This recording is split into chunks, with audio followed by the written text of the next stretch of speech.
കാഷ്യൂനട്ടുണ്ട്. ഇതെങ്ങനെയാണ് നമുക്ക് നോക്കാം. ആദ്യം മാവ് മിക്സിയിൽ 4-5 മണിക്കൂർ കുതിർത്ത പച്ചരി, റേഷൻ പച്ചരി ആയാലും എടുക്കാം, കടയിലെ പച്ചരി ആയാലും എടുക്കാം. എടുത്ത് നമ്മൾ മിക്സിയിൽ വെച്ച് കുറച്ച് ചോറും കൂടെ ചേർത്ത് അരച്ച് ഈ ഒരു കുറുകിയ മാവ് എടുത്തിട്ടുണ്ട്. ഇതിലോട്ട് നമ്മൾ ശർക്കരപ്പാനി ഒഴിക്കണം. മധുരത്തിന് ആവശ്യമായ ശർക്കരപ്പാനി ഒഴിക്കണം.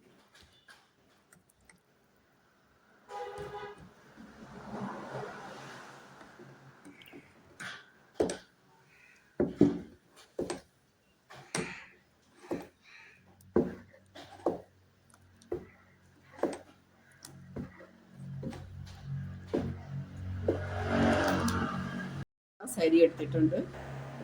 ഒരു 250 ഗ്രാം, ഒരു 300 ഗ്രാം ശർക്കര ഞാൻ ഉരുക്കി എടുത്തിട്ടുണ്ട്.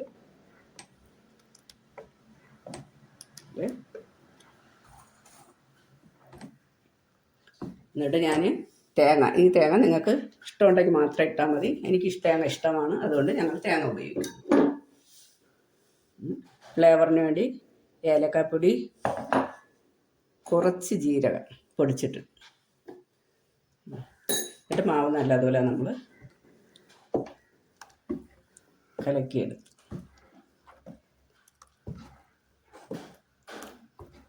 തേങ്ങ കൂടുതൽ ഉപയോഗിച്ചാൽ കൂടുതൽ രുചി ഉണ്ടാവും. ഇവിടെ എല്ലാവർക്കും തേങ്ങ, ഏത് സ്നാക്സിൻ്റെ കൂടെ ആയാലും പലഹാരത്തിൻ്റെ കൂടെ ആയാലും തേങ്ങ എല്ലാവർക്കും ഭയങ്കര ഇഷ്ടമാണ്. അതുകൊണ്ടാണ് ഞാൻ കൂടുതൽ തേങ്ങ ഉപയോഗിക്കുന്നത്.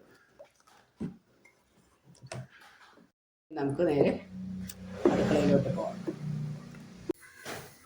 സ്റ്റവ് ഓണാക്കി ഗ്യാസ് കത്തിച്ച് പാനെല്ലാം അടുപ്പിൽ വെച്ച്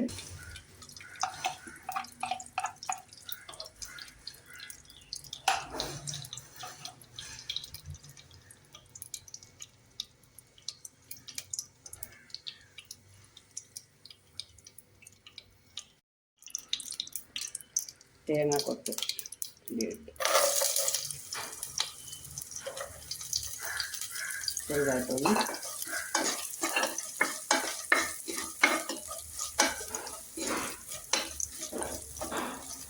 ഒരുപാട് ബ്രൗൺ ആവണ്ട, ചെറുതായിട്ടൊന്ന് വാട്ടിയെടുത്തിട്ട് ഒരുവിധം നല്ല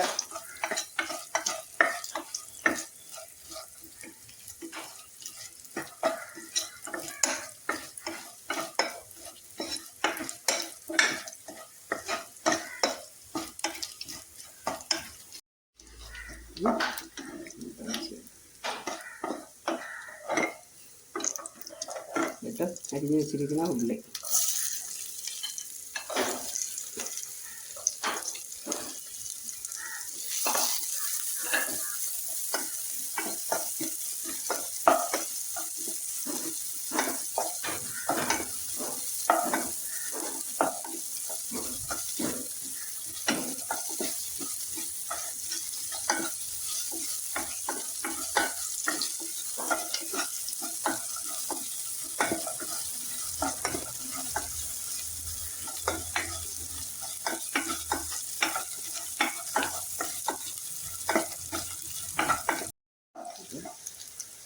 കാഷ്യൂ ഇട്ട്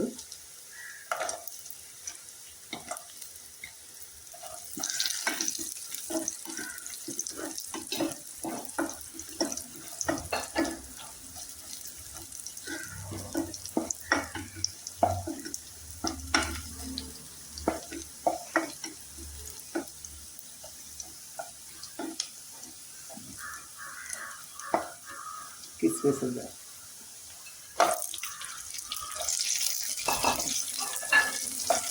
കാഷ്യും കിസ്മിസൊക്കെ ഞാൻ കഴുകി മാറ്റി വെച്ച് കൊടുത്തായിരുന്നു.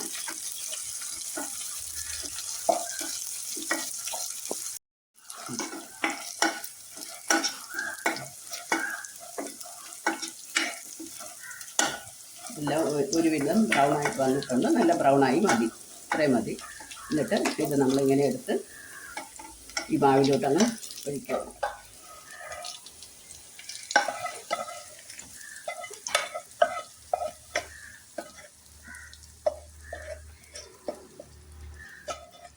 വീണ്ടും നമ്മൾ അടുപ്പിലോട്ട് വെച്ച് അതിൽ നെയ്യ് ഒഴിക്കുക.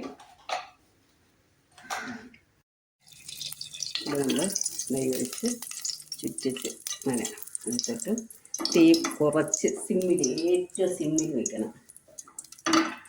സിമ്മിൽ വെച്ചിട്ട് നമ്മൾ മാവ് കോരി ഒഴിക്കണം. കോരി ഒഴിച്ച്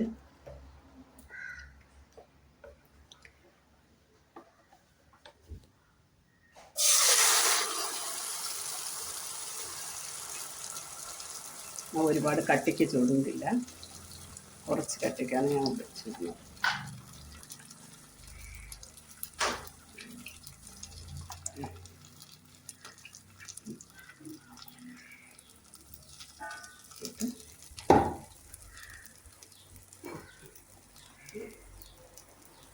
പാൻ അടച്ചു വെച്ച്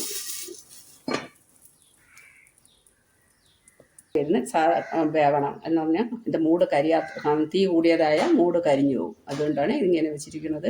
ഇത് യഥാർത്ഥത്തിൽ ഇരുമ്പ് ചട്ടിയിൽ നമ്മൾ അടുപ്പിൽ കനലിൽ വെച്ചാണ് ഇത് മുമ്പുള്ളവരെല്ലാവരും ഉണ്ടാക്കുന്നത്. പക്ഷേ ഇപ്പോൾ ആരും അടുപ്പും കനലും ഒന്നും ഇല്ലാത്തത് കൊണ്ടാണ്, ഇരുമ്പ് ചട്ടി ഇല്ലാത്തത് കൊണ്ടാണ് ഈ നോൺ സ്റ്റിക്കിൻ്റെ ഇതിൽ ഞാൻ ചെയ്യുന്നത്.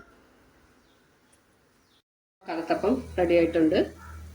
കൂടെ ഒരു 10 മിനിറ്റ് തന്നെ ധാരാളം മതി. ഇത് മാവ് കലക്കിയൊക്കെ എടുത്തു കഴിഞ്ഞാൽ അടുപ്പിൽ വെച്ചാൽ ഒരു 10 മിനിറ്റ് നല്ല സ്വാദിഷ്ടമായ കലത്തപ്പമാണ്.